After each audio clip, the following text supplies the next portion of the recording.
Hello and welcome to Pal Arinsal in Andorra in the heart of the Pyrenees in Europe. My name's Matt Payne. I'm here bringing you all of the action from this amazing venue which sees the mountains and the outdoors brought home to our riders contesting the championships this year. Whatever flavour of biking you're into, whether it's road, it's gravel, or it's mountain bike, there's something for you here in Andorra. It is the 2024 UCI Mountain Bike World Championships. We have got some fantastic racing action already in the bag. We've got plenty more to pick at and take away over the course of the race weekend. So make sure you catch up with all of the action on the way through. We are here for the racing, for the action, and when I say we, my name is Matt Payne, and joining me for the downhill women's elite final is the former world champion Tracy Mosley. Now let's run through what is downhill, mountain bike downhill. Really simple concept. You start up at the top, you get your gondola to the top of the course, you ski lift right up there, one rider at a time goes down. It's a time trial en route. There are lots of obstacles. That's a polite way of saying there's things that are going to scare the living daylights out of you on the way down. And as you're racing against the clock, you want to set the fastest time. And the fastest time is our winning time. The leader sits in the hot seat until their time is beaten. And today, the weather conditions are good. So, the weather has affected the track. It's a lot of dust yet. Tracy Mosley has been out on the course. Tracy, welcome to Commentary Box. Do you want to take us through the course? Because this 1.9k is a steep descent, but it's not the longest course. No, it's definitely a short and very, very fast course out there. The conditions have been amazing all week. It's been very, very dry. And we'll hopefully get to see exactly what these riders are going to have in front of them. It is rooty, rocky, starting off with some really, really fast open corners. Then it goes into the woods. It gets a little bit steeper as we come further down, but the speed doesn't really let up. It really is fast, even though they're coming together through some really fast wooded sections. It's only a 2.5 minute, up to 3 minutes for the women's today course, and we're going to see some amazing action. And the course, we've got everything you would expect, road gas, rock gardens. It's really quite natural though. There's not so much bike park track in there, is there? No, certainly the top section is the faster open kind of man-made section, and then a lot of it gets very natural into the trees. There's a lot of loose stuff. The conditions have changed quite a bit over the week. It's got much bumpier, much rougher. Lines have probably changed. Tyre choice has been definitely critical, I think. And it's going to be really interesting to see who can lay down that fast run today. So we're going to take a look at the section, of course, and I think we're going to be able to jump in with somebody who ought to be able to ride this track really well. Now, this is a quick look from the top. This start gate is incredibly steep. It doesn't give you any idea. Then you jump off the edge of the world into this very quick section with the big berms, and getting line choice here, absolutely key. Yeah, definitely carrying speed at the top is crucial. The kind of terrain gives you that speed straight away, so lots of aerodynamics, being really low on the bike, trying to carry the speed. There's no pedaling up here, really. Honestly, once you get out the start gate, you're away. The course gives you the speed. There's some big jumps. All of these berms now have huge holes in. So line choice now is, do you go out wide? Do you go in the holes? Do you try and come inside? I know that's changed a lot over the course of the week. We're now getting into this section where there's so many trees to dodge. All those orange pads are trees that have been covered. A nice big step down. And again, there's so many lots of line choice to carry speed. Do you go wide? Is it a bit slower? Do you go inside and try and miss those holes? And again, you can see we're coming to rock section. Carrying speed through there is important.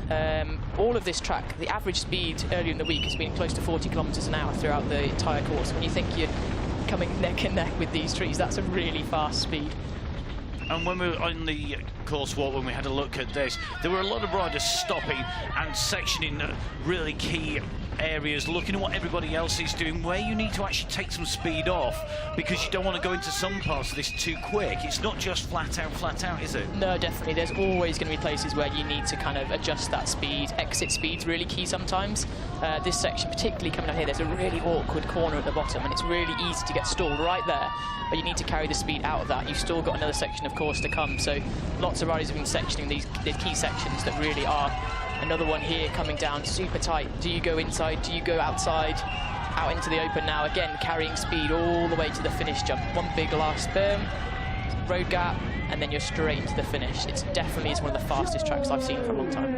And the times that are being set are very, very quick compared to some of our previous championships. But this is, I think, the third iteration, of course, that we've had here in Andorra, and it's certainly proving popular. There's been a lot of good feedback about it. People are loving the fact it is absolutely flat out, but it's intense, and warm-up preparation is key, making sure you know this course. Yeah, definitely. I mean, there's the visualization of there's Miriam looking through, going in her mind, she's basically riding that course. She's using her hands to mimic where she's on the bike, the weight and the shifting of the weight, the turning.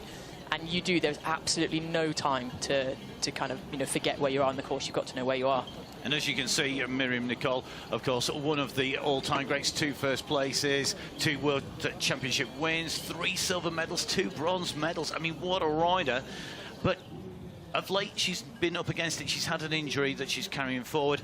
And really, the defending champion, Valentina Holl, Valley Holl, as we're bound to say pretty much all the way through the show, is a rider who we know is going to want this. She missed out when we were back on her home turf in Ligier, and maybe that now means that because the pressure's maybe a little bit further off, she's got 2 wins in the bag, she's going to be out and away. Now, let's take a look at the list here.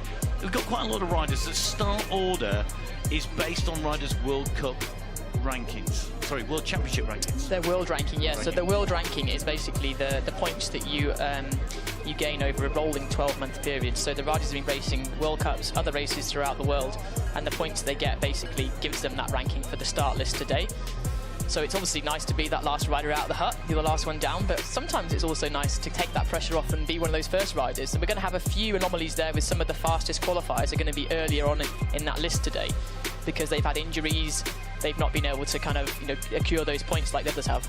And when we talk about the qualifications, so they had to set a qualifying time, all the riders have to do that. Some riders are protected based on their World Cup position in terms of overall as well, so they get to go into the final set of riders going through because they're protected even if they have a bad run. Yeah, and that's something nice, kind of bit of a guarantee, I guess. You can go easy in that qualifier if you don't want to have to push it, if you get that kind of priority, I guess, of doing well in the World Cups up to that point. So it's nice to have that bit of security. If you're not in that protected riders, you've got to qualify. There's always that kind of extra emphasis on making the qualifying run count. And in terms of qualifying, because it isn't then re-ranked, if you set the fastest time in qualifying, it's not meaningless, but it doesn't necessarily reflect what you can do on the track, because some riders, I guess, do back off. Yeah, definitely. And if you are that protected rider, you don't need to push it, so you might be able to take it easy. But I do think the riders also, it's nice to get that full run. It's nice to get that race against the clock. It's nice to know where you're at. They will also probably do time runs in their practice too, so they might also know that wasn't quite their full effort, and they've got a bit more in their tank. So it's definitely not the result to go on. Qualifying's not necessarily going to show us who's going to be the fastest today. The final run, everyone always finds those extra time, those extra seconds, and pushes that bit harder when it is finals time. So the riders prepping and ready. Our first rider off is going to be Sabina Koskova of the Czech Republic, Czechia. They're going to be making her way down the course. Plenty of people lining the sides of the course as we came in early this morning onto the course. I'm on my way up into the main commentary area. Tracy, you went out down to the course.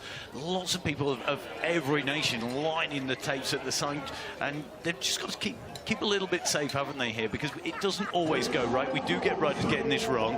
I think you and I probably, between us, broken pretty much every bone in our bodies somewhere along the lines, and probably still suffering some of those now.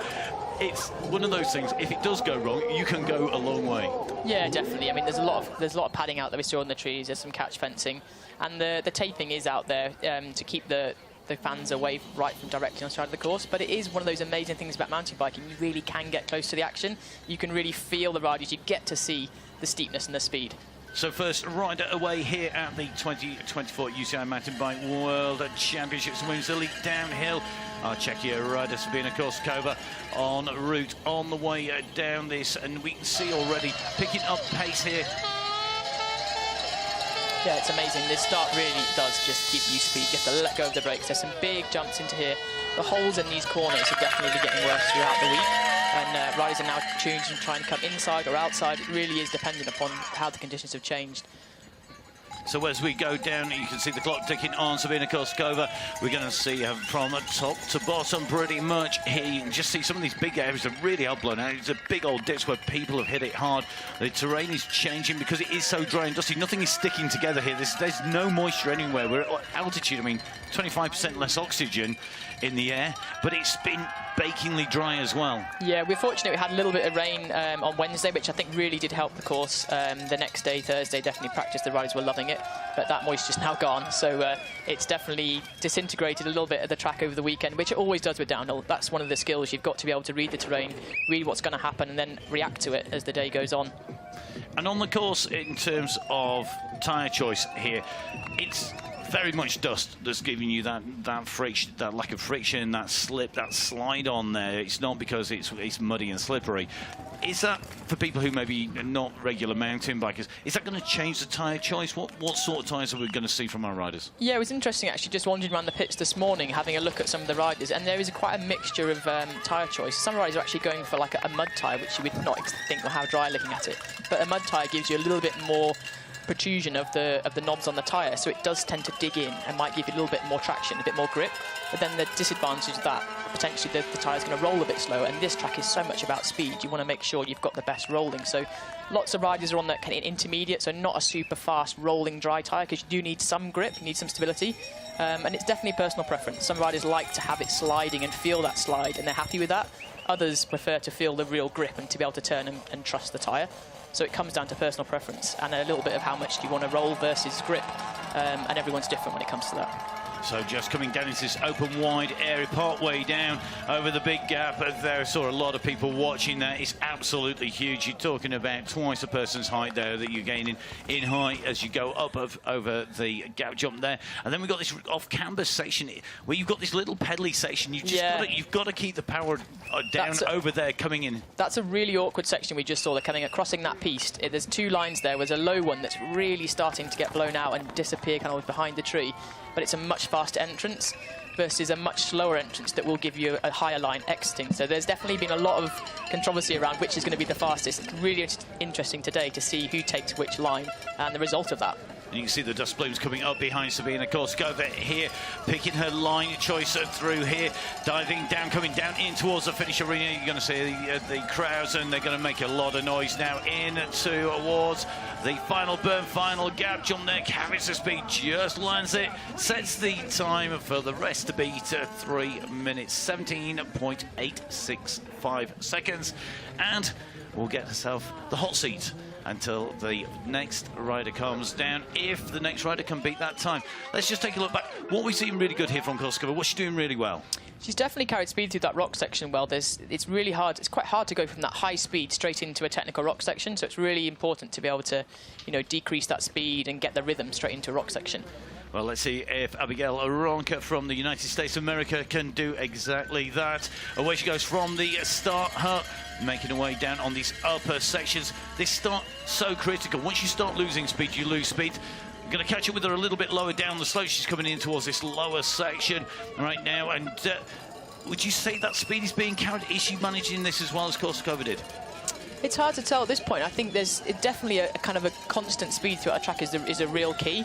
I think we're going to have a very similar finish time here. She's carrying good speed over the finish line, and she'll straight into second now. So, yeah, it's going to be interesting to see. That time probably is going to start to come down as we get more riders taking off from the start. Conditions haven't changed much since qualifying, so I don't expect to see huge changes, but I definitely think we will get a faster winning time. I feel like the women's, it's going to be that, trying to beat that 3 minute barrier. 3 minutes barrier is going to be really key today. Well, next rider off on course, Nara Faria de Silva from Brazil, the Brazilian at the top there. You can just see the bike making its way down and keeping it smooth. Carries speed. Smooth is fast generally. Yeah, definitely. And up top there, that start we just saw on the off camera is actually really, really off camera. It's hard to see on the camera. It's really important to not go off too fast out the start to make sure you get that line straight away.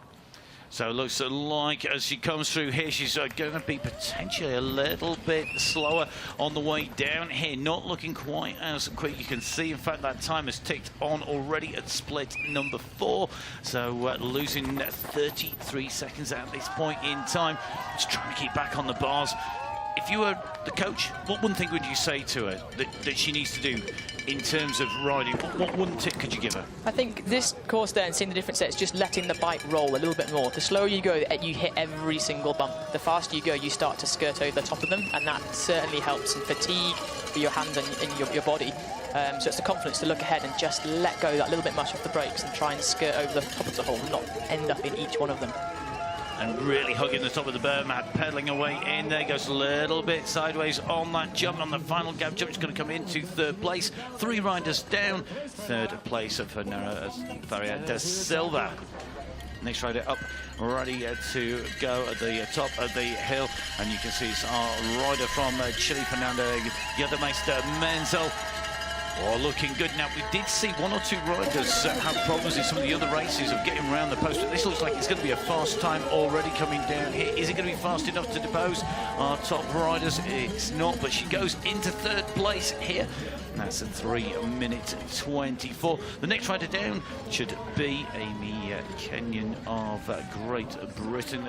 The next rider due on course, in fact, a duo from Great Britain coming down together, followed by a duo from Australia. So Amy Kenyon, Stacey Fisher, Ellie Smith and Elise Empre should be our next 4 riders. Great start again. It's such an amazing start gate with the view you've got of the mountains. It really is quite an incredible place to start a race run. And here we can see in the lower down, she's carrying good speed now into this corner. It's really crucial. Carrying speed out of there was really good. Another drop coming up, and then we're getting quite close to the bottom of the track. She's looking like she's doing a pretty good time so far. Keeping smooth, following this same line. Most of the riders on exactly the same line.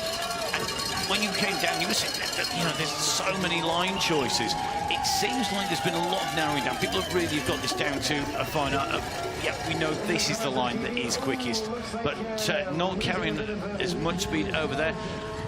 On that final gap jump moment, what happened? I think just you've got to come out of that woods with commitment. You've got to carry the speed from that woods section out into the open to hit that berm with enough speed, and if you don't, then you're going to struggle to gain that speed. So the section 4 was key, I think, for her. So Amy Kenyon going into 4th place for Great Britain in the start gate. She hit the base of the climb, but this is Stacey Fisher. Stacey on a good run on the way down here. The intermediate split showing at the moment that she is right in the hunt for taking top spot. She's 0.2 of a second off in one of our earlier splits. As she comes down now, it's going to be close by the look of it. We've just gone over the 3-minute mark as she's coming down into our last section before we come down into that finish arena. Yeah, and she's carried some nice speed out here. She just needs to make sure she keeps getting that turn nice and wide. Puts a couple of pedal strokes in if she can. That's it, great. So over that jump, it's going to save a lot of time if you can jump that last gap jump.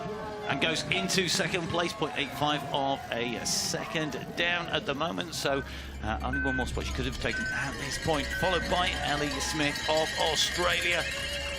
That was a strong start and getting nice and high around that red pole, which is the key to one to carry the speed. And now into the woods. Looks like, again, you can see that little bit of pace and momentum. She's starting to stay over the top of the bumps rather than end up in every hole. And she's up by a huge margin here, 4.5 of a second. That is massive. That's a huge gap, yeah, and certainly you can just see that she's just got that speed and really the confidence to hit those lines. Looking ahead, I think this hopefully will be a fastest time for us as we come really out into the last section. Carrying the speed now out into the open. She pumped out of there really, really well. She's tucking, trying to maintain as much speed as she can, and it's the launch for the finish line. Well, the time to beat is going to be beaten well and truly. 3:17 was the time, 7.4 of a second faster. So really interesting. She made that time in the mid-section there between splits 2 and 3, just taking a quick check back. So that is going to potentially be one of the critical parts. Already, though, seen out on course, the second of our Australian riders, Elise Empre. Again, looking like she's carrying good speed, really committing to that turn. Coming across the off-camber really well, and she's up again. That's a huge margin, so the times are dropping now as we get down the start list. And again, she carried nice speed out of that corner. That's one of those key corners. It's really hard to keep the speed.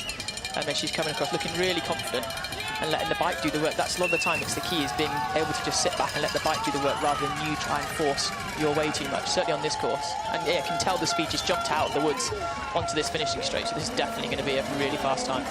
First rider out over from the woods and carries that speed right through to the finish line. 6.241 of a second quicker. Australia with 1 and 2 on the hot seat at the moment as we come down 8 riders down into the finish. We can just take a little bit of a look back now at the moment. As you say, carrying that speed just a little bit maybe loose on the way through that section, but let's catch up with our next rider, Luana Maria, on of course Luana Maria Șeșes of Romania, and making her way down. Another fast time in the early splits. We're just going to try and catch up with her as she comes across. It's really, I want to use the word naturally, but not everybody's going to know what that is, but it's one of those things, it's just really awkward. Yeah, I mean, those trees are so tight, but the speed you carry into that section we just saw is incredible, and you need to try and exit with that, which is the hardest thing going on here. She had a really strong start, but it looks like she's now lost some time. Just taking a double check back here, she was sitting round about the top 5 at split number 3, but that has all pretty much got out the window. We're going to see whether she can pick up any more pace on the way down here. Just goes a little bit different line going into that section there. Yeah, it looks to me like she may be fatiguing. You know, when the riders get to this part of the track, it's a big effort. Even though there's not much pedaling in downhill, I don't think people can really appreciate how much goes into a race run and how by the end of the course, you are tired. I think with the advent of things like heart rate monitors, I mean, I'm old enough to remember when, you know, we all rode it cross country and downhill and pretty much felt like the same bike. But when heart rate monitors came along, we actually could then look at and see that actually on the downhill, your heart rate is just as high as it is on a cross country or an uphill effort. Exactly, and it's the focus and that kind of precision that you need. And the strength to hold onto these bikes at this speed, down holes that are this huge. It is a really full-on effort, and by the time you get to even at 2.5 minutes, the body's hurting, and you're trying to let go, keep letting go, but your body wants to kind of to hold the brake, slow you down. So it's that battle. So let's take a look here. Maria Piamaredes of Spain on the way down, our 10th starter here at the UCI Elite World Championships. Just seeing that bike just move a little bit across there, just coming in. There's a lot of times, and you've got to be used to the bike moving underneath you and being able to just not worry about that, because, you know, sliding it with both wheels, it's not uncommon. No, and certainly on this terrain, it's going to be hard to not get some sliding going on, because the whole of the surface of the ground here is just loose. So the whole time, your wheels are on loose rocks. So it's, yeah, you've got to be happy to have some slides to go fast.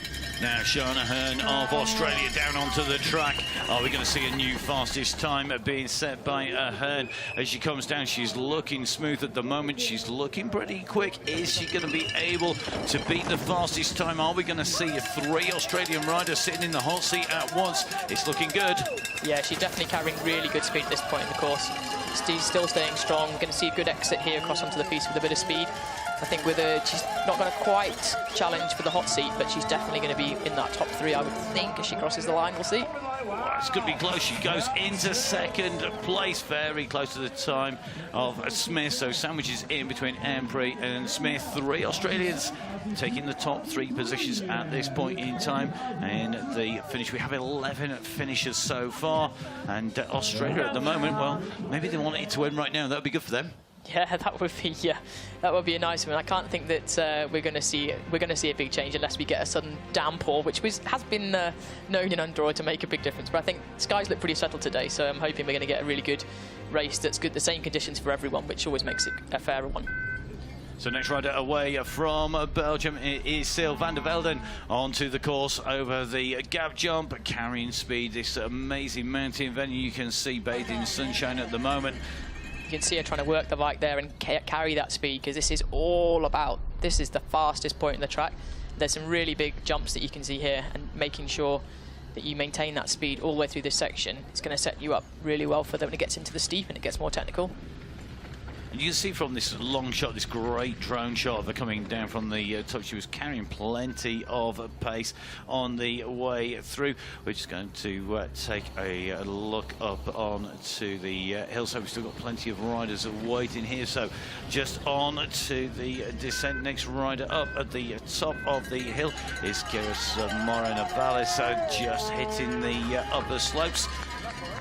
I think the Spanish riders here have been getting a lot of support. Obviously, we're on that border between France and Spain. It's hard to know which country is actually getting favoured, but I think the Spanish, for me, have definitely been out on course cheering their riders, so she'll get a lot of home support. which definitely helps you at World Championships. It's always great to put on that national jersey. It really is a special weekend, and for these guys, they're definitely going to have some home support and family and friends watching. So our riders on the way down the hill at the moment, making their way down in towards the finish arena where the crowds are building as well throughout today. The women's elite downhill finals in action. Currently got about 15 riders either on the hill on their descent or into the finish. The fastest time at the moment, well, the leader in the house is Lise MP. That time at 3:04, and not to be today for Novales.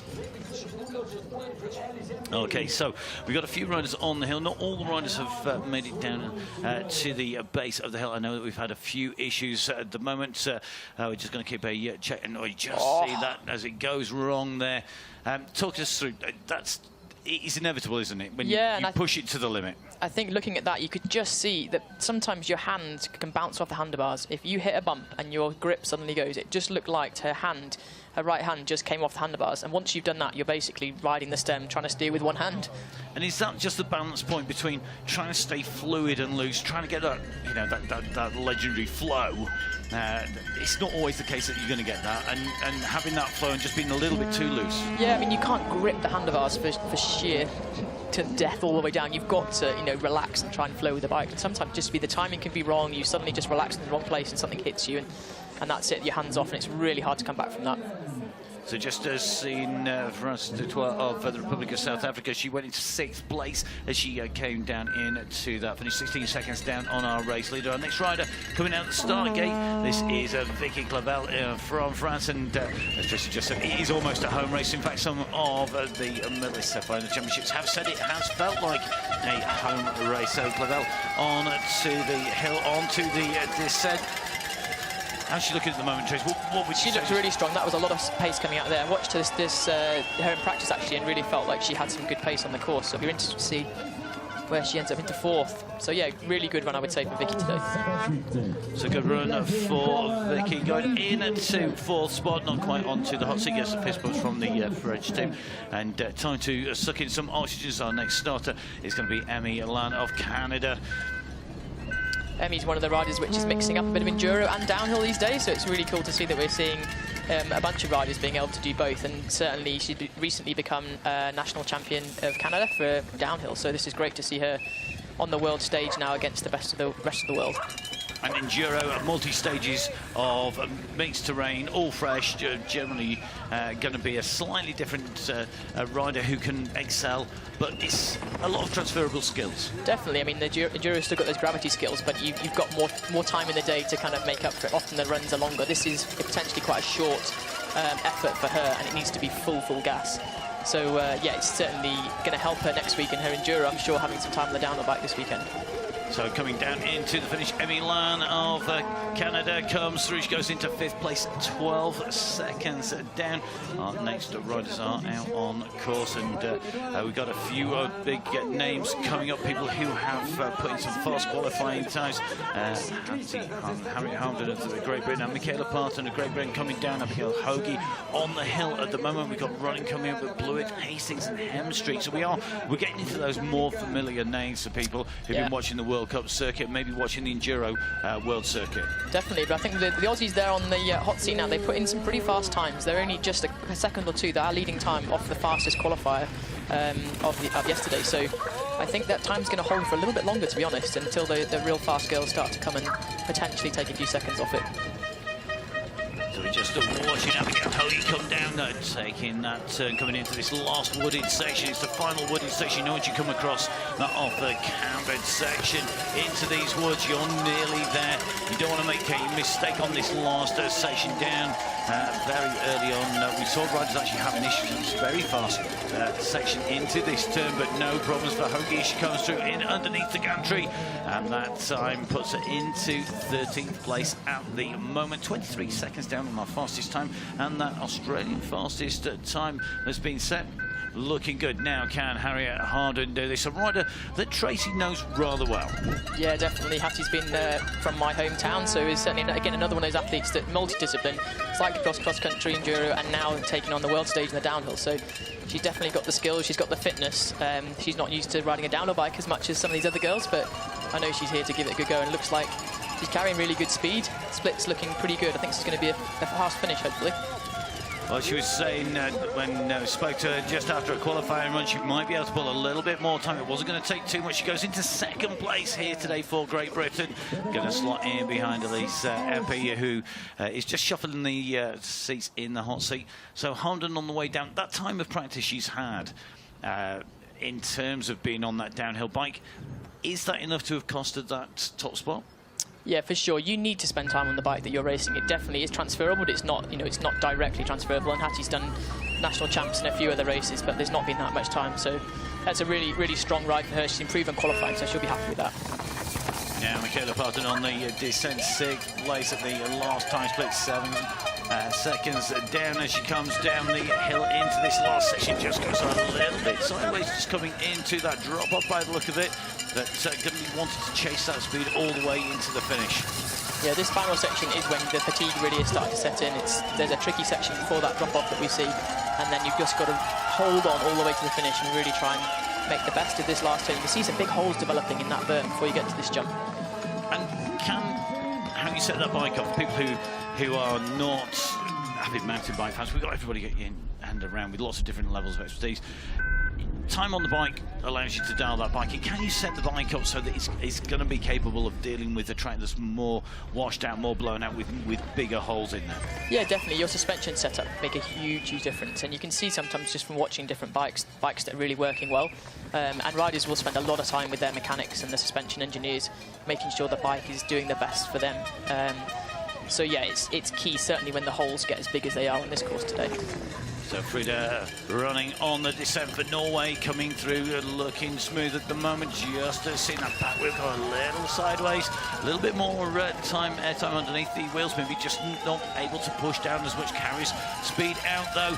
The time to beat for top spot has gone by. Where will she slot in at the finish? She just pedals through that last run down off the gap. Jump comes into 3rd place at the moment, so going to be halted down at the base. And we'll be back on to that hot seat once she's taken a breath or two. Just take us through this in terms of how that bike's riding, in terms of how she's riding. Good, marks out of 10? Yeah, definitely. I mean, that's such a hard one to go from that high speed. That's the first rock chain when you come to. You have to suddenly slow up and get the pace, drop off the rock to be really accurate. So watching just blew it now of New Zealand come in, just almost stalling on that turn, that tricky left turn there, just the speed it's coming off, and then you've got to pick it back up for the big jump. Yeah, it looks like she's carried some really good speed off that bridge. This is this last section. We've seen a few of the riders, a little slightly wider, higher line there, missing a few of the holes. Really looking like she's got some good speed on the exit onto the piste here. Jumping straight out of the woods, so this is going to be a good one. Challenging for that hot seat, I would think, all the way to the finish. Here we go, sprinting away in, comes in 2 seconds down blue, slots into 2nd place, pushing Harden and running on her down at the hot seats places, 3 sets of seats available, and a little bit of a shuffle required now. Gianna Hastings of New Zealand into the descent straight out of the gate. Really nice start there, that off-camber section, key to getting around to make sure you've got the speed. Straight into the woods now. Again, you can see she's letting the bike roll, do the work, managing to carry speed through that awkward section. This is a big straight into that awkward turn again we're going to see. Great, she got good speed out of there, and this rock drop as you come to it, there's a really awkward little rock before you get to it, dropping off. Looks like she's got some really good speed now as she comes across the top. So on our way down here, about halfway through our riders, starting here today at the UCI downhill. Our women's elite competition is in full flow at the moment and trying to open up the throttle all the way down whilst she comes in to 3rd place. So that's going to change things. We might still have our Oceania riders up there, but it's not the Australians now dominating the top 3 spots. Now Gracie Hemstreet hits the slopes, hits that start ramp. What can Hemstreet do on here? She's got to be considered a potential challenger. She's got so much talent, maybe never quite fulfilled what's been expected. Well, yeah, she's up now, so I think she's on a good run. She certainly had an injury-plagued year. She broke her hand in Leogang earlier in the year, so she's lost some time on the bike this summer. Only recently got back at her national champs a few weeks ago, so I feel like her pace has been building all week. She's looked great on track, and she's onto a good run here. The bike's really running well now, and I think this is going to be a definite challenge for the hot seat. Expecting that from Gracie, she's definitely looked good, and she'll definitely want that, I'm for sure, this weekend to get back at the top step. Well, she's stitched it all together. She comes through 2.5 seconds quicker. New hot seat, a new rider sitting in that seat. It is going to be Hemstreet. That's the fastest time we've seen today. That beats the qualifying time of Miriam Nicole, so that's certainly starting now to see those times disappear, I think, as we get lower down the start sheet. And really nice placement of the bike there on these sections. She's really got it down exactly where she wants it to go. It's going. She's not having to force it. It's just pinning it every time. Yeah, exactly. It's been having that strength to kind of put the bike where you want it. Now off from the top, Lisa Bouladou is going to go down. She's setting off just in front of the legend that is Miriam Nicole, the multi-time champion, chasing behind. So two riders from France going down, almost one after the other. There's a time gap in between, and look at this, we've got issues here for Bouladou. Is that going to be a tow? She gone off course. She's not looking happy at all here. I'd say that's probably a puncher, looking at the way her back wheel was sliding down the camera of the slope. So she's obviously something that's not allowing her to carry on, which is devastating. She was probably on for a pretty good run, and that's almost getting to the bottom of the course as well.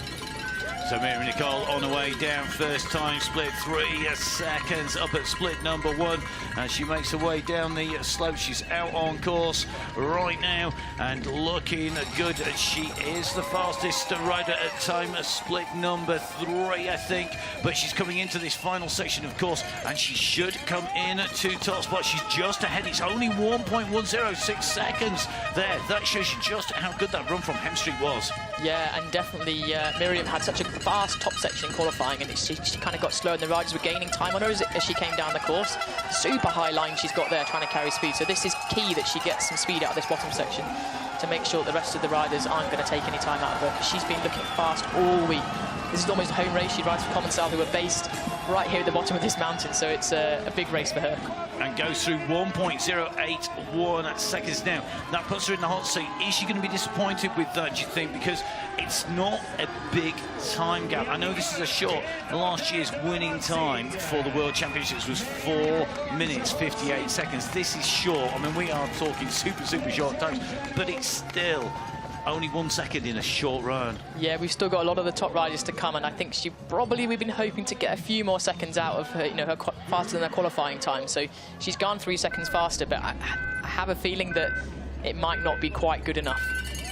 So our next rider down onto the course, Louise Anna Ferguson for Great Britain. Very quick through this top section, looking smooth, keeping quite low on the bike there. Yeah, she's got a great style. She's always looked like she's carrying speed really well, and she's letting the bike really do some work. And really attacking the terrain here, taking that short line, not going too high, but looking like she's going to come out onto the piste here with a pretty good. So Bouladou goes through, the rider who has got a flat back tyre. She is chased down to the line. Great ride coming from Ferguson as she comes in and through. So Ferguson comes in to that finish. She's not going to touch the top spot. Goes into 5th place at the moment, and she comes through top of 5 from Ferguson, and seems very pleased with that run, and I'm not surprised. Top 5 in the house at the moment as our next rider sets off. This is our rider from Colombia, about to hit the slope. So Roa Sanchez, Martina Roa Sanchez, hitting the lower slopes, and now we're going to pick her up partway through this run, just coming in towards the big jump, the big drop off. Yeah, she's a really exciting young rider who has been growing on the World Cup circuit, and she looks great on the bike. She's a tiny rider, but she has such strength on the bike, and has been, certainly for me, one of the riders that's been looking great on track all week. So I'm interested to see how she puts together her run today. High round that berm, over the top, lands it part way down that slope. Won't get the maximum speed out there, goes into 4th place. Good run for her, so living up to that fast practice times, those fast runs. As you say, one of our smaller riders, but one of the great things about downhill, we've got riders of all shapes and sizes. There is no bar. I mean, everybody can stick it on the course. One rider who should be able to put in a fast run, Camille Valanche, the rider who took the silver medal in last time out in Glasgow. What can she do today? She's down though, 3 seconds down, but almost not a surprise. Yeah, she's definitely had a tough year. She had a huge crash here last year at the World Cup and has taken a long time to recover and get back up to speed. So this year's been about getting that confidence back, getting her speed back, and she's doing a great job this weekend, I think. And as a former champion, I mean, she was world champion in Leogang in 2020. She was absolutely ecstatic with that. She's got to remember that. That's got to be in the memory bank somewhere there. I know what it feels like. I know what I'm aiming for. Exactly, and it takes a while to come up with injuries, but yeah, it's a great run. She's going to be happy, I think, to get inside of that time, not far off the fastest time so far, and that should be a good finish for her. So the former world champion from 2020 drops into 3rd place at the moment as we start to move into our last riders. The last run down that we come through from Valanche, we've got Vibben, Scarsi, Newkirk, Farina, we've got Gale, Johnset, Baumann, Krasnik, Seagrave, Hoffman, Cabarrou, and the last rider down is the defending champion, Hull. Valanche down and through. Our next rider setting off is going to be Veronica Widman. Definitely a rider to watch out for. She's capable of pulling out a very fast run. Yeah, she's got great experience on the World Cup circuit and has had a lot of great success. Today, this weekend, certainly she'll be gunning for the Worlds. Is that special one race where you want to pull everything out of the stop. She lost a little bit of speed there. Definitely not carrying as high as some of the riders. It looks like she's just not got the speed that the other girls have had in this bottom section. To see where it takes her now. Enough speed for the last jump, but definitely I feel like she would have probably wanted a bit more from today's run. Yeah, I think going to be disappointed with spending a lot of time on the hill. Just a little bit of a shake of her head to the side there, so not going to interrupt the top riders. It's going to be a teammate from Italy. It's Gloria Scarsi on to the course. Now, Gloria, maybe, I mean, she is ranked one step up in 11th place in the world rankings, but not a protected rider from a World Cup ranking. Yeah, so Gloria's come from an enduro background. She was one of the top enduro riders over the last few years and chose to focus entirely on downhill this year. She definitely had a few injuries at the start of the year, so has missed some of those points scoring, but definitely is a rider to watch. She pulls out it on the big occasion. She's had some podiums and some really great results, and it looks like she's carrying some good speed now. Through that finishing section of woodland out into the arena area, carrying speed balance and not carrying maybe as much, so putting in a few pedal strokes to come through. 9 seconds down, puts her into 11th place at the moment. Not a bad run, but maybe not where she would want to be. I mean, everybody wants that world champions stripes. They want that title. Not everybody is going to take that in their career, and there are limited opportunities. It could take some time for runners to take that away. You know, it can be a decade or more of searching for a world title, and still plenty of time to come from Scarsi, one of our slightly younger riders. Not the youngest riders on course. One of our really young riders to come up. Somebody who's got some history here. Our next rider due to come out on track is going to be Anna Newkirk, who is one of the riders who's done well on this track in the past. Yeah, it's a junior silver medalist when we had the World Cup here in 2019. So yeah, she's definitely been really top there in the junior ranks. Well, let's take a look at where we stand at the moment. The fastest time set by Miriam Nicole of France, 3 minutes, 0.732. Nobody to break that magical 3-minute barrier that has, as Tracy said, has been the aim of everybody to come into the finals. Good ride by Tracy Hemstreet to come into second. Valanche coming through into 3rd place. I've got to say, any real surprises in that for you in terms of who was where? Anybody you would have expected particularly to do better there, Tracy? No, I think seeing Miriam top of the surprised me probably was the Australian, at least having such a great run at the start, sitting on the hot seat. So let's take a look back at our riders who are sat in the hot seat and how they got there at the moment as we run into our next set of riders. So you can just see loads and loads of speed coming down here as we see our rider from Switzerland, Camille Ballanche, on this section. Coming back, as you said, from a major crash. Going to be pleased with this. Always going to be able to pull it out. She's been there, seen there, done it, got the t-shirt. Yeah, she knows what Worlds is all about. She knows how to elevate your game for that one day. But yeah, great to see her back. And if we compare that run to Gracie Hemstreet's run here in second at the moment in the seat, a rider who we've expected so much from and now starting to really hit that. Yeah, I think this is great for Gracie. She's had such a break from racing. Downhill's, you know, so important about getting that track time and that track speed, and missing out on some of that. It's great to see her there. And one rider with no sobriety seat as a leader in the race, but maybe by not as much as we expected. She's looking fantastic there. They're definitely, the top section was her strength, and I still think Miriam's been on this circuit for such a long time. It's a great experience.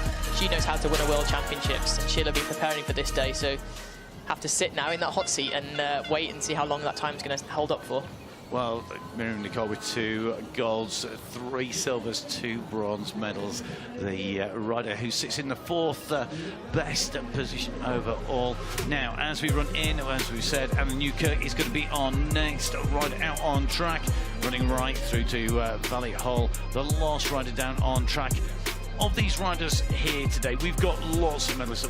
The oldest rider in terms of experience, if we compare that to somebody like Newkirk, who was racing here as a junior, Tanny Seagrave, we were having a chat earlier on and we were trying to work out, I think it was Lillehammer, that Tanny Seagrave took her first medal. As an elite. Obviously she was a junior world champ before that, but it's 10 years ago since Tani turned into the elites and got a bronze medal there in Norway in 2014. And she's continued to be, you know, at the top of our sport for a lot of that time. She had a big break from a concussion and had a lot of time off the bike, and there was a lot of questions about would she come back to the sport, and it's amazing to see she's come back, and she definitely is one of the favourites for today, I would think. So here we go, a rider who has been on the podium here as well. It is Anna Newkirk on the descent, coming off from the top, of the first rider from that top 10, the last 10 of riders to make it down onto the course. I'm going to pick up just a little bit higher down the course here, and coming through that turn there, you can see it's starting to just get a real rut almost form in the berm. Yeah, she's looking like she's riding really aggressively, which is great to see. Some definite attack mode when it comes to finals. And you can see a lot of those turns that the course is kind of disappearing off the edge of the banking, and it's really hard to know whether you can fully commit and trust that it's going to be there when you need it. But she's letting the bike run. This is an awkward section. There's a rock as you come out, but you need to then try and carry that speed into this section now, which is a long straight that goes through the trees, and they are going super fast. And in practice, when we were seeing the riders on here, in that section you came over that rock, some of the riders just coming to the right hand side of the rock, taking a higher line through there, taking a longer line. It's not always like it can carry more speed at the moment though, and Newkirk down out the splits, so at the moment not holding the top spot as she comes through this open section and back down into the woods once again. She's still got some time to make up that time here though. We've still got a couple of sections, again losing a lot of key speed, I would say, onto that, crossing the piste. You have so much speed when you enter that section, and the challenge has been for everyone this week to find a way of exiting with that same speed into this final wood section. So in through split number 3, still 2.5 seconds down here. Newkirk really needs to just carry more speed. She's lost that momentum though, as you said, and picking it back up again, I don't think you can find that. It does put you under pressure, you know, when you're not having such a good run maybe. Is she feeling that? Yeah, definitely. You know you've got to work. When you've made that mistake, you know you've got to try and keep pushing hard. When the finish line is coming at you really fast, you know you've not got much time to make it up either, so you start to probably push too hard sometimes, start to make mistakes. But she's carrying good speed there. It's going to be interesting to see. Not quite enough. Into third place. It's a spot on the hot seat at the moment. It goes into that third position. A good time from her in terms of her finishing time at 3.198 of a second, down 47 kilometers an hour. The average speed at, as you can see, lots of focus as she came around that big wide turn. Yeah, she's looking really good in this rock section. Again, it's looking ahead, spotting that line. They've practiced this, obviously. They've had 4 days now here at the World Champs to dial the speed. It's quite a tricky one. They've had almost the same amount of practice as they had at a World Cup, but spread over more days. They had a day yesterday between qualifying and the race, so it's like hard to know how hard to push it.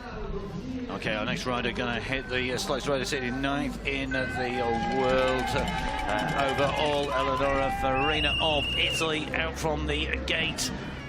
She's going to come here with some really good confidence. She won her first World Cup in Leger earlier in the year, so she's definitely going to be the rider that's kind of brimming with the confidence. A very different track and very different conditions to what they had before this break. Opposite, isn't it? It's desert. It's desert to what was absolutely horrendous conditions. Let's face it. Yeah, this has definitely been a very, very dry week where the course hasn't changed hugely. But yeah, it's definitely a hard track, I think, to get. See, blind option there. She's chosen to go high to try and carry that speed out. There's so many chances here on this course to try, and I've seen the riders trying all these different options, and they've got to then decide at what point which one am I going to go for. You know, if there's not much difference in the time, they have to go with the one that feels the most natural and the easiest for them to do.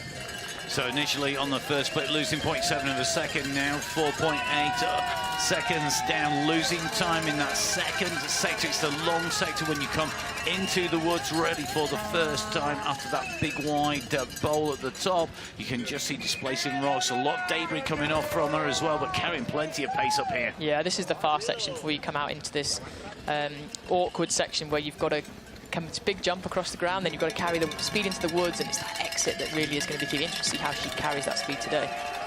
So round she comes in front of the party tent, in front of the stands, part way down the run, about 2/3 of the way down here. Coming into this last section, she's coming towards split number 4. Has she managed to pull any time back? She's holding it as she came through from splits 2 to 3. The mistake in that second sector. Here we go, we're diving down here. The bike just going a little sideways on that turn. She's a little bit down here, you can see on the split. She's definitely lost some time, I think, in that wood section where you can see the dust flying. She had to pull on the brakes and then get some pedals going. But she's now got to try and pick it back up. This last section, there's not much time to make up for it. And you can see now she's slightly offline, fighting for the line there and to carry the speed. And this is key to carry this out onto the piste. It's going to be hard for her to pull back any time from here, I think. So here we go, out into this final run, down this final left-hand turn. What can Eleonora Farina of Italy do? She's outside the fastest time. She's going to be just inside the top 10 at the moment, but we still have riders to come. We still have got the fastest riders, including our defending champion, Valentina Hall. Not to be today, a sugar of the arms, but I'm sure plenty more races to come for Farina of Italy. Let's take a little bit of a look back here. This is a super fast section, so she's getting tucked. The bike's really doing the work. She's trying to hop some of these holes and trying to stay high, hopping over the route. We can see it. You can see the focus in their eyes. The riders are, the speeds down here are absolutely crazy, and you've got to look so far ahead. You can see the kind of the post there and the holes she's just got herself into. That position on the bike, where you're sitting on that bike, where you've got your weight on there, so critical. And it's not a matter of just getting it kind of right, it's got to be absolutely to the millimetre when you're nailing this. Now let's see if our next rider can do just that. This is Phoebe Gale of Great Britain. She's a 5th in the World Cup at the moment. She's a rider who sits inside the top 10 and taking a top 10 start here off from the start. Here we go, down onto the lower slopes. Has she got a fast enough time? Can she make this count? Goes really wide. That's a really horrible turn. Yeah, it's so hard to carry the speed there. She lost a little. You can see she had to kind of accelerate out of that turn. But you can soon pick up the speed on that course. This course, that's one good thing. So there, she's 3 seconds back at this split. It's going to be hard for her to make up that time unless she can really get this next section good. It's so precise with these rocks. You can see there's huge rocks and big drops behind them. Finding your line, this exit's interesting. Do you go over the rock over the inside? So she has, yeah. There's also a line to the left you can take. And then dropping into here. Slow, nearly lost the front wheel. Yeah, nearly lost the front. The back started to come and try and overtake it as she came around there. Just that momentum carrying it around. How do you recover from something like that? I mean, it's part of racing, but you've got to be mentally strong. It is, and you've got to keep looking ahead and keep focused. You know, this track is coming at you so fast. You can't afford to think about what's just happened because the next thing's going to be upon you. And the riders, you know, they plan, they practice, they know exactly what's coming. It's almost like you have to just go through the routine. There's some lines here. It's interesting where she's going to try and come out. I think she's taken a slightly higher line there, so slower entrance, but she's got good speed now coming out across that piste. You see the dust and debris being blown out by these tyres. Every time a rider comes down, she's down on the time of Miriam Nicole, who's sitting in that hot seat from France, a great Britain rider. Phoebe Gale looking to put a pedal stroke in there, just a little extra pedal strokes that people have to put in because they're not carrying as much momentum as they want. Yeah, and I think any mistake on this course is going to lose you so much time because of the speed is so high. You know, you lose a little bit of momentum, you carry that loss of speed for a long section of track. It's hard to get pedals in, it's hard to increase that speed if you do lose it. Inside there, Phoebe trying to miss those holes in the last berm.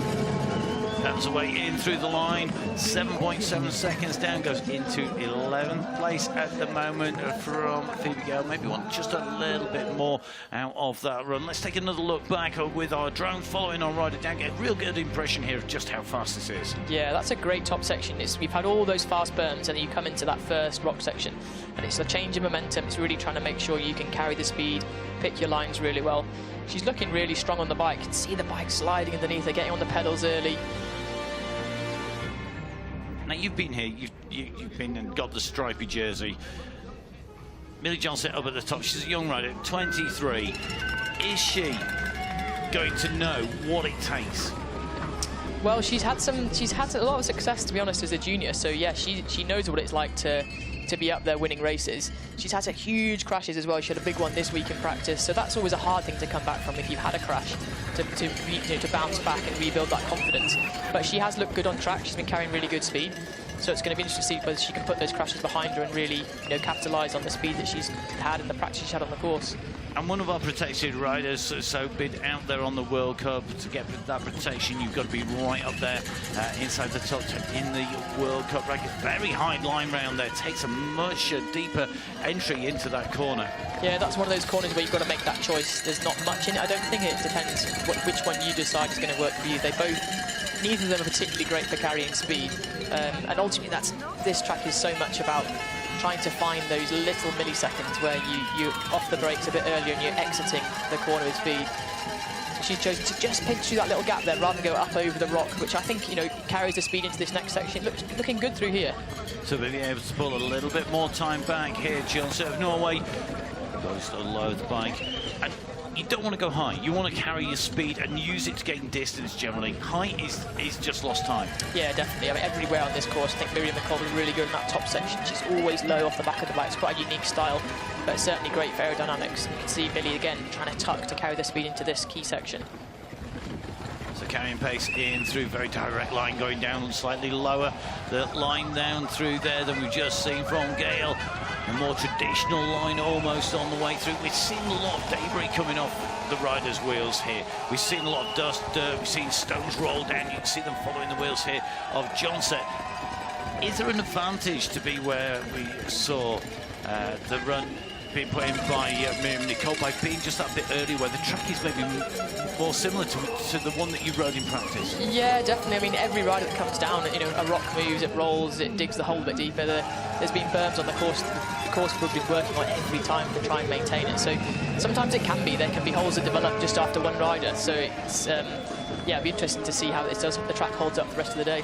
And at the moment, we've seen rider after rider coming down in on this track a little bit lower down. You can just see the pace here coming off that big road cap jump. Yeah, that's a huge drop. It's really hard to do it justice when you see it on the screen. It's a huge jump. You've got the whole panoramic of the Pyrenees as you take off, and the speed you generate from that is incredible. I mean, the lip of the takeoff ramp, I think from the road gap itself is about 5 metres. And then huge. Down to the landing point, you're about a 10-metre vertical height difference. It's absolutely massive. Next rider out on course, we'll have to take that on. As you can see, we've got our Swiss rider, Lisa Bowen, hitting the slopes, not protected, but a rider who, because of her world ranking, sets off right outside that top 5 in 6th position in her world ranking.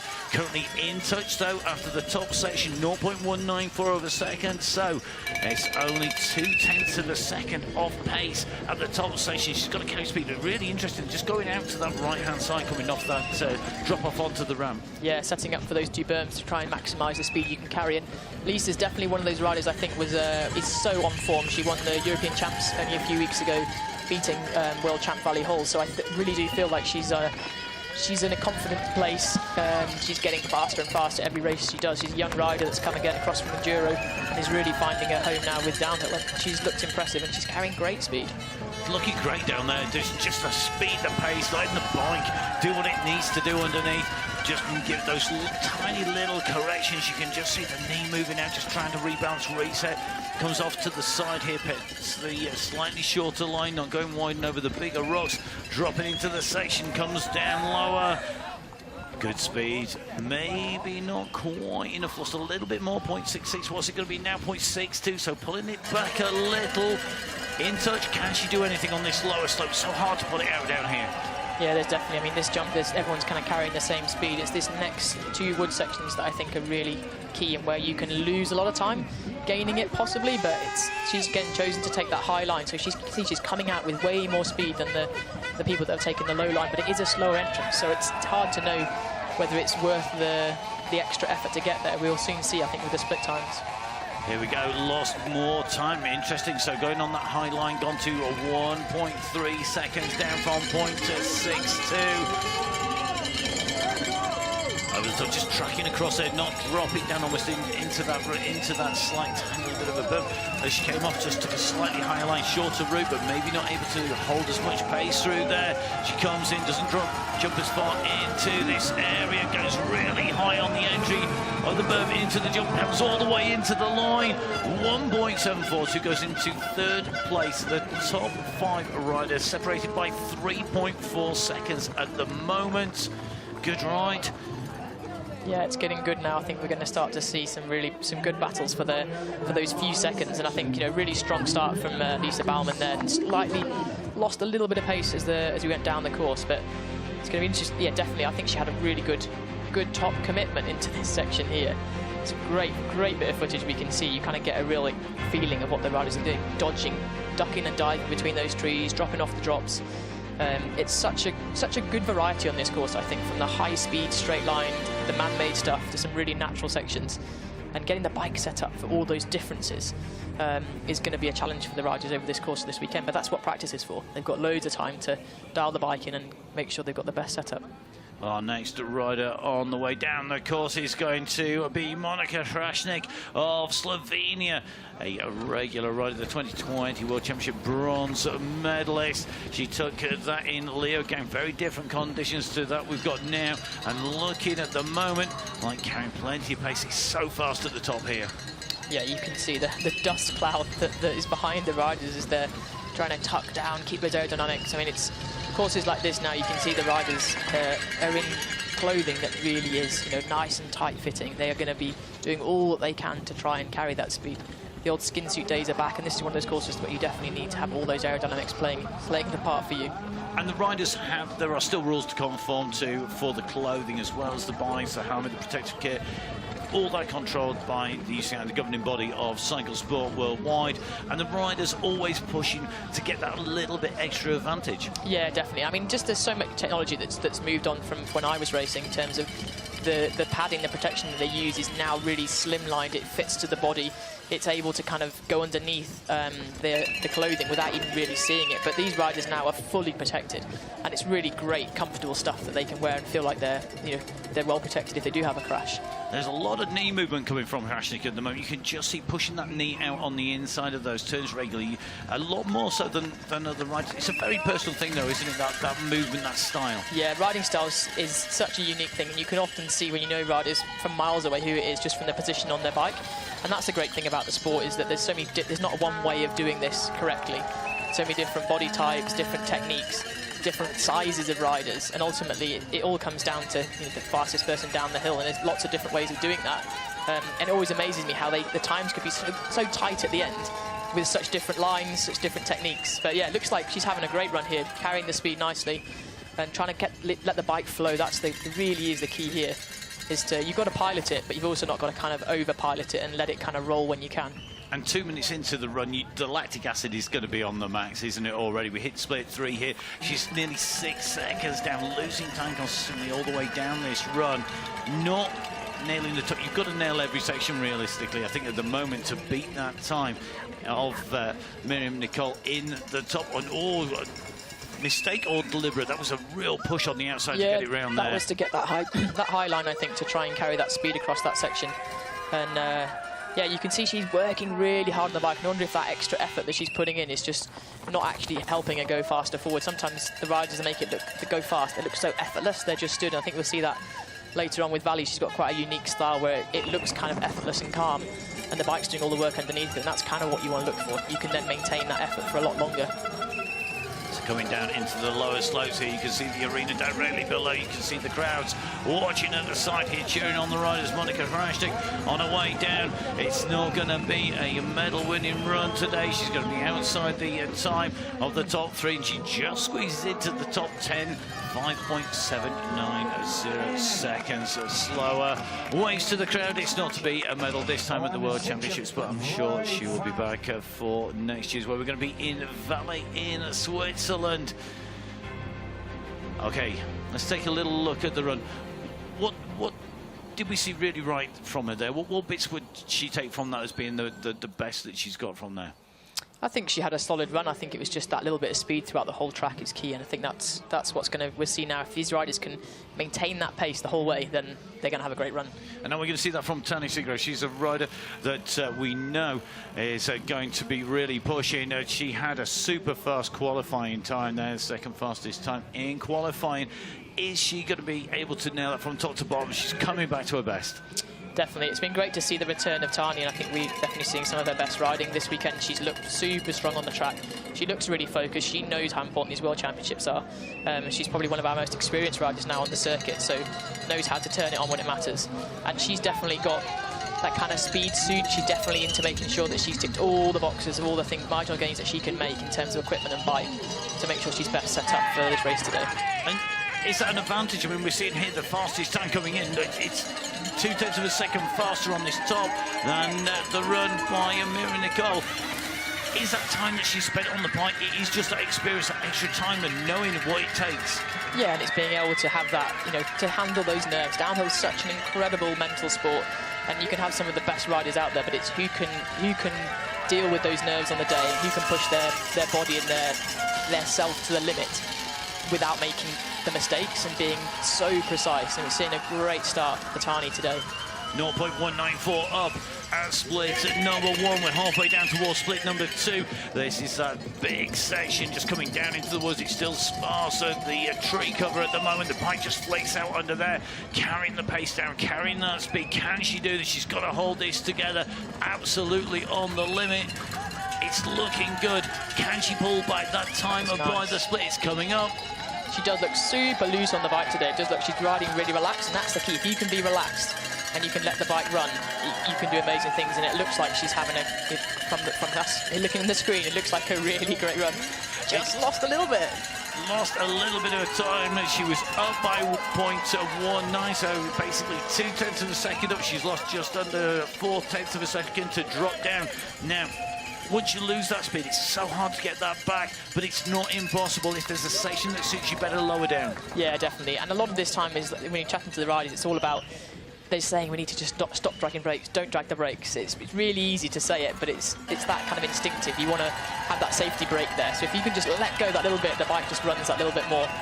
And it can be an incident, can't it, that causes you just that little bit more tension, that you just pull on those brake levers, you just keep those brakes rolling that a little bit too long. If you just have one little moment at the top, and at the moment looking like she's really having to work here, she must know she was close at the top, but losing time here. She was 0.3 down in the qualifying, and look at this minute, Nicole is looking up there thinking, oh, I'm close, but look at this, she's pulled more time back out again. She's closer, and that is 0.03 of a second off the pace. Are we going to see a winning time come in? Is it going to be the fastest time in the final gate? Here she comes, takes a high line in here. Tani Seagrove is on the way. Can she do this? They're looking on. Oh, the riders are the hot seat there are really looking. This is a great. She's got some big sprints into the finish line here. She's just got to carry speed. This is going to be a fantastic one last launch. Pedal all the way to the line, and you're going to really go. Oh! Second place, 0.692, so close. She yo-yoed from being in front to behind to closing it down. She goes into second place. and she now just has to hang on to see if she can get a medal. 3 more riders to come after Tani Seagrave. Just take us through this little bit of the run. Yeah, I mean, this looks like there's not much more Tani could have done of this run from what we've seen. It looks like she really did attack it. She was loose, she carried speed, she looked aggressive. You could see the tyres sliding. She wasn't worried about, you know, the tyres sliding out there. She was just giving this full attack. There was a slight hesitation when, after this section, she drops into that next bit. I felt like she was kind of cautious going into that section. And again, just losing speed a little bit throughout the track there. So you can tell how much she wanted that today. Yeah, and commiserations there from Miriam Nicole. Now Nina Hoffmann, the next rider on the way down here for Germany. What can she do here today on the course? Absolutely right. Oh, they're 3rd in the world rankings, protected rider. Time and time again, she nails, and she's one rider who really you would expect to see as being a regular medalist, and yet her last medal was a silver in Ligier in 2022. Yeah, but she has had good track record here. The last 2 World Cup races were here. She was 2nd, and she was the winner here last year in Andorra. So she's definitely got confidence knowing she can ride this track well. And she's had a few injuries again, like they all have, and it's coming back from those and building that confidence and believing that you can get back to that safe. But she's certainly looking like she's having a strong ride so far. So in with Hoffmann, we're just going to follow her down this section. You can see her using every millimetre of that course, going right to the outside of the berm, pedalling into this massive drop down. Look at the state of the track, it really is blown out. There's so many, they're almost braking bumps on the way through. They're just where people have gone down, and it's just taken everything out with the speed of the riders. Yeah, it looks like she's not got quite the same pace that Tani had through that section, and definitely Tani had a good top section here, so she's going to have to find some time, I think, as this track gets lower and gets more technical into the trees. Yeah, really struggling with pace, I think, on that upper section. We're going to tell when we get those split times in, but I think going to be down on the early part of this track, just coming lower down at the moment, but she's got some pace. She's carrying speed through. What is the gap? It's 2.599, so just over 2.5 seconds down on the leading time. Yeah, on a track that this short and this fast, I think that's going to be a tall order to try and make up that amount of time in what track that she's got left. So Nina Hoffmann on the way down, your previous medalist. However, today losing a lot of time on those upper sections, and that looks like that is going to have cost a dear. You can see the split time coming through, 2.6 seconds now. So 2.643. This is not going to be a medal-winning run, we don't think, here, because we've got 2 more riders to go. And there's just no way to pull that time back. You're just not carrying enough speed. It's a bit like downhill skiing, once you've lost that speed, so hard to make it back up again. Yeah, certainly on this track. She's come out of there with some good speed, though. She's trying to jump out across the piste, so she's going to know that she's not had the best run. You know, she's going to have done so many practice runs and has a feel for what speed she needs to go at. And she's going to be pushing all the way. The riders never, ever give up. Lost a little bit more time again, so she's just struggling to find that pace like the top riders have so far. And yet this is a track that we know has suited her in the past, but conditions change. It has been, although we did have that earlier, it has been so dry, and some riders just don't like it when it gets really, really loose. Yeah, and they also had a big break from racing. The last World Cup was 7 weeks ago, so some riders have been racing, some haven't, so sometimes it just takes a while to get back into that rhythm, and Worlds is always that one special race. Well, one special race. It's not to be a medal-winning race run for Nina Hoffmann from Germany, who comes through inside the top 10, but in 8th place with 2 riders left to go. She lost time pretty consistently through the course, better in the middle section. Yeah, I think so. It feels like there's just that pace was just lacking everywhere. I can't really highlight any one particular place. I think Tani just looked like she had that bit more, and Miriam, just looser on the bike, a bit more aggression, a bit more commitment to it. But it's hard to be able to kind of pinpoint exactly where you make those tenths and those hundredths. So from what we've seen now, we've got 2 more riders to go. Marine Cabrera, the rider who took 3rd last year. We've got Van Tinhal, the rider who took 1st. Which rider is it more likely to suit? Hard to say. Marine's always someone you can't cat out. She always rides really aggressively and loose, and I think this could suit quite well on this track if she lets it all hang out and she gets lucky. So this could be, I think this could be a fast one or a mistake, really. So it's going to be really interesting. She attacked that start pretty aggressively, so it'll be good to see. And you've seen a lot of pedaling coming into these corners, carrying speed through. It looks very quick on this section. Lots of distance, lands it really nicely. Landing so that you can use the downhill, that steep downhill run. Getting the pace off the downhill sections of the jump is really key. Yeah, she's in touch there. You can tell she's carrying good speed over those first few berms. And that's the important thing now. You've got to now rein back that speed into this first section and see if she can be accurate enough through here, kind of get into the rhythm. You can see the riders really kind of pumping in and out of these berms and through the trees.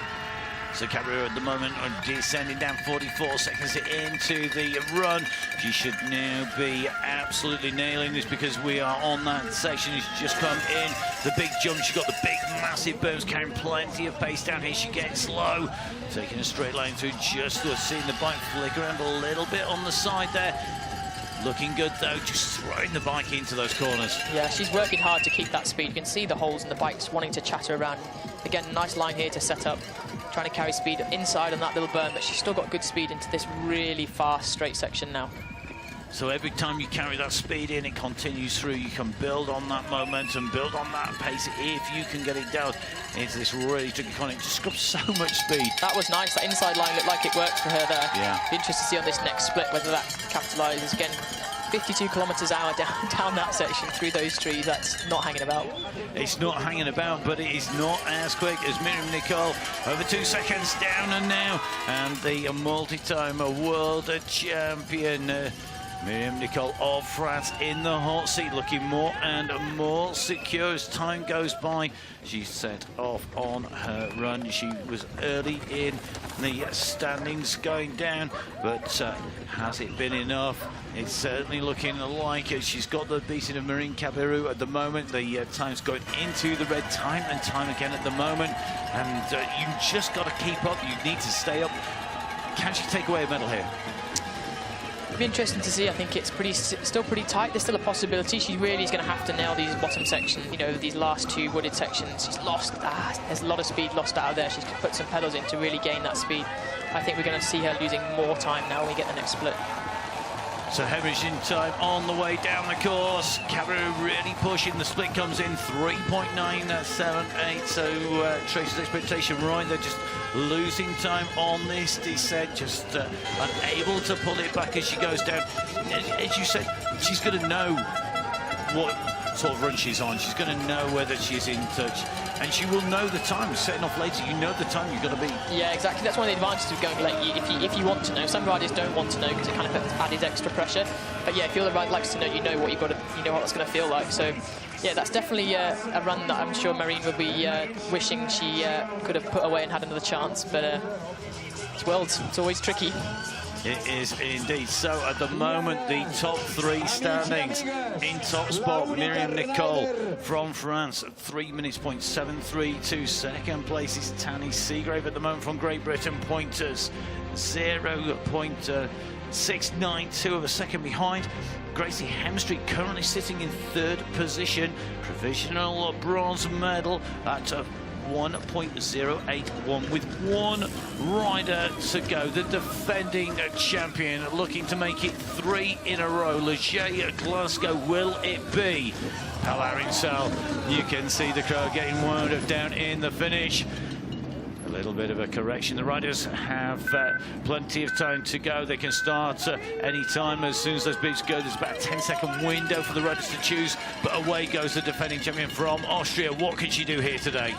Well, I think this is going to be a great run. Valley's looked great all week in practice, and certainly is that defending champion. But there's so much this track has deteriorated. There's so many holes. It just takes one mistake, or just one mistake, and you've lost the speed down here. But certainly a solid start for Valley so far. Solid start, but losing 0.38 on that upper section, that explosive top section. She's got to keep chipping away. She needs to get in front. She needs to stay in front here. We saw how strong that run was from Miriam Nicole. Will it be a third title for Miriam Nicole? Will it be a third title for Valentina Holt? Either way round, we're going to find somebody taking 3 golds away. Only Rachel Atherton and Anne-Caroline Chausson have taken more gold medals. 5 for Atherton, 9 for Chausson. 2 absolute legends of the sport. Which of these riders are going to be moving into 3 golds this time around? Well, at the moment, Hull really pushing hard down here, trying to get this back, trying to close the time down. Carrying so much pace around that right, and we've seen people almost stalling in there. She just seemed to just fly through that corner. Yeah, I think we see the best of Valley the more technical a course gets, and I think she's certainly going to be places where she can gain time down the bottom of this track. I think the upper section is somewhere where she probably wasn't the fastest, even in qualifying. I think if she can still build on that, she's gained a little bit back. It's going to be close. Look at that, 0.75 of a second, so 700s and 5,000 of a second. That's nothing between these riders. That is one mistake. That's like putting a dynamo slightly over to one side of the rock. I mean, that's nothing, is it? No, it's absolutely nothing. This is definitely, she's got some pace through here. She paused a little bit on that entrance, maybe just to make sure she's set up right and got the right line she wanted to carry the speed. And now we're getting to this crucial section. Yeah, she's gained some time there. She's up 0.4 ahead at the moment. This is so on the limit from Valley Hull. She continues to push down. We've seen her crash out in the lead at the World Championships before. She's got to hold it together. There's some nervous faces down there. Seagrave looking up. So is Miriam Nicole. They're the 2 riders that could be moving into the silver and bronze medal if Valley Hull can continue this run through. Yeah, that was hard. That she seemed to put a lot of pedals in across that piece to carry the speed. So did she make a little error in there? We're going to see. This is, she lost a little bit of time. I did wonder. This section this morning, she looks incredible at. So I'd be really interested if she can nail this bottom last section of woods. I think this is going to be a really close finish. It's so tight, and look at that. That is how close it is. Nervous times in the finish. And here we go, running down into the finish goes Valentina Hull, twice world champion on the bounce. She's done it twice in a row. Can she make it 3? It's going to come down to what time she puts through. She goes through half a second quicker. Tracy Mosley says she was going well on the bottom section. This going well, and there is smashing it out of the house. Wow, that was amazing. I didn't think that bottom section was going to be key for Valley. The girls are getting tired. Everyone's getting tired at the bottom of that section, and she has that technical skill and the ability to put it together. That was an absolutely fantastic race. She was slower on split 1. She was there or thereabouts on split 2, there or thereabouts, and it's split 3, split 4, it kind of got there. It was so tight all the way. It all came down to who could take it to the finishes and getting the congratulations to the rest of the riders there. Yeah, and I thought she went inside that last berm, and I almost thought, oh, is that going to be where it comes down to rather than getting wide and carrying the speed? But that's an impressive result. Three in a row. The pressure is definitely was on Valley this weekend to perform, and it's no mean feat to win a Worlds, let alone win 3. Absolutely amazing stuff. Taking away the win here today, Valley Hull of Austria is the 2024 UCI mountain bike world champion of the women's elite downhill. She picks that bike up as well. It's carried her to another gold medal, another stripy jersey. That rainbow jersey, the iconic jersey awarded across all of the UCI disciplines. And it's starting to sink in, I think. It's instant elation, and then what does it feel like? You've been a world champion, you know, you've raced for that for so long. To take that jersey, how does that feel? Oh, it is amazing. It's, it's a one-day race each year. Only one person gets to wear that jersey for the next 12 months. It's pretty special, and obviously Valley will know what that's like. She's had that for a few years now, and I think sometimes people might think that it gets less important the more you get them, but I'm pretty sure it's special. And you put so much effort and emphasis, and everyone in your team is working so hard for this one day. And downhill particularly is such an amazing sport where, it's hundredths of a second. It's great to see women's racing now, to be honest. That's such a tight, tight top 5 finish. The standards growing, the youngsters are really pushing the limit, and they're all going super fast. It's just great racing. And I think we've got a great future of the sport with youngsters like this that are going to be pushing each other as we go. And it's, yeah, Valley's going to be enjoying this day, I'm sure, and the team will, and all that hard work. And still got some World Cups to come, so the racing season is not done, and there's going to be way more great races to see. Can't wait, absolutely can't wait. I mean, I don't think there's been a season when I haven't watched it back to back, and I know you're the same, Tracy, where we watch so much great racing, and the women's racing is absolutely astounding. We've the greatest riders, arguably, in the sport, full stop, at the moment, because we have so many riders. It is so close at the top, and it does vary track to track. Here today, though, you can see a massive push by Valley Hardsucker in. Got to say, it was down to the very last run. The Gracie Hemistry of Canada was in the medals, but finally a 4th place for her. But you can see exactly what it means. Monica Hrashnik going down, congratulating, as well as Tally Seagrave congratulating the world champion, who, as well as sucking up the oxygen, is trying to take it all in 3 in a row. I mean, to be able to repeat that time and time and time again. When she was junior, we knew she was good. We knew that we had a force to be reckoned with, and boy, is she showing that. Oh, for sure. I mean, it's super impressive, and to have that home worlds where she, you know, she failed at, you could call it, let's say, and to have that kind of, you know, a down, the lows that come with it, but then you get the highs afterwards. And yeah, she's had such a phenomenal career already, and it's what for me is great to see today as well. We've got Miriam Nicole back on the, you know, a World Championship, podium, and Tani, both riders that have been in the sport for a long time, and both had significant injuries and significant setbacks. And you know, it takes a lot to come back and believe in yourself and believe in that you can still do that. So fantastic that we've kind of got the different generations there. Definitely different generations. The new generation has arrived. It's time for us to hear from our race winner.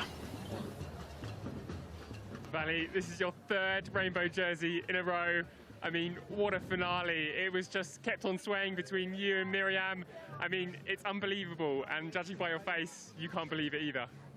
I don't know, I had such a hard time after the long break to get back up to speed, and I really doubted myself. Like, I was off pace for European champs, and then got really smoked in qualies, and I just was scared that I don't know how to race a bike anymore. And I don't know, I did not really believe in myself to do this today, but man, to do it 3 times in a row is insane. Talk us through that run. Oh, it was flat out. Like, I'm really scared now. I don't really want to go any faster because all the girls are pushing so hard, and the times are super tight, so no one is holding back at the moment, and yeah, it's insane. A quick word for Miriam and Tani. They obviously pushed you there to your absolute max. Yeah, I mean, they're one of the best in the world, and I still don't really feel like I'm up at their level, but somehow I am. And yeah, it's insane to race against such legends, and I mean, they're all pushing and coming back so strong, and women's racing at the moment is amazing. Congratulations, enjoy it. Yeah, almost a look of disbelief on her face there. I mean, absolutely great to see 3 in a row, and to say that she said she didn't feel that she could do this. How would you pull it out when you're feeling like that? That's the thing, you've got to believe in that process, and you've got to get yourself in that place mentally. I saw her just before when I came to the commentary booth. She was sat in her pits, huddled over, you know, headphones on, just trying to get in that zone, and to have that psychology of talking to yourself and belief. And she's got the skill. If she can allow herself to just let her riding, you know, go out there and relax and ride her bike, her skill level is insane. So it's just having that belief that she can do that. And I think each race that she does, she'll build that confidence. But it's so nice that she still feels like she doesn't belong with the greats, but she's certainly on her way to being one of those. You could certainly argue she already is if she was to stop her career now. I mean, she's 3 times world champion. The winning time here, not quite breaking that 3-minute barrier. Lots of great results in there from people moving up. Some surprise results, maybe people not in there. Do you think that the fact that the track did deteriorate played a part in that, or is it just that is a really true result and it really does show just who was the quickest on the day? Yeah, I think, I mean, the track definitely has deteriorated over the day, but not to the extent where I think it's changed the results hugely. I think it's been a fantastic race to have good conditions. Been amazing. Okay, so let's have a look at how our top 3 riders got there. Let's take a look at the winning runs.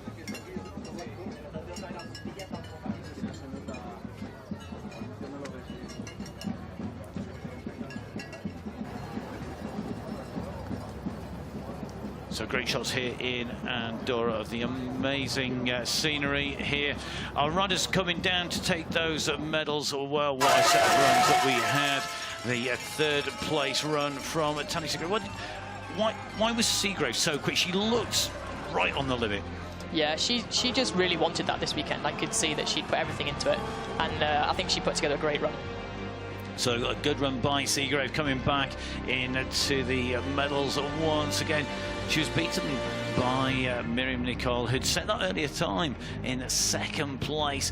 A fast run, and good to see her back pretty much to her best. Oh, fantastic. You can see the speed she's carrying. This top section certainly suited her style. She hangs off the back, she lets the bike really do the talking. And she's a local to this area. She's ridden this trail a lot. Her team that she rides for are based at the bottom of the hill, so definitely there's a home advantage to a certain extent to the practice she's had. But fantastic to see her put together that dominant run. And when she came in, she was only a second up. We wondered whether it would hold. It took a run from the defending champion, from Valentina Hull, to take away top spot here today. Just so dominant. Is there any weakness in Valley Hull's riding? Well, I think you might have said the doubt in herself, like I say, could have been a weakness, but she pulled that around, and her riding is just, it's amazing. She certainly gets the speed. She carries speed on the bike. She's so agile. Her technical skills are immense. Look at the speed she carried out of there on the back wheel doing a manual. She is, you know, she's certainly the person that is going to certainly elevate women's sport, and it's great to see that everyone is rising to that challenge, and I can't wait to see what the next few years hold. Well, we will have to wait to see what happens for another year. Next year's championships will be in Valais in Switzerland for 2025, heading over to Val di Sol for the 2026 championships, and fully expect the way those three riders are riding who are in the medals now for them to continue onwards, despite the fact, as you said earlier, Tani Seagrave, her first World's League medal was back in 2014. I think Miriam Nichols was 2016. They've got longevity on their side. Valley Hull's got youth on her side. Yeah. So rolling really, really well there. So fantastic to see our riders on the way down. So a fantastic race here in our women's elite downhill. Some amazing racing from them. We've got to say, please make sure you come back. My name is Matt Payne. It's been a pleasure putting words to the action with Tracy Murphy. But from both of us in commentary, stay safe. We'll see you again soon. Goodbye.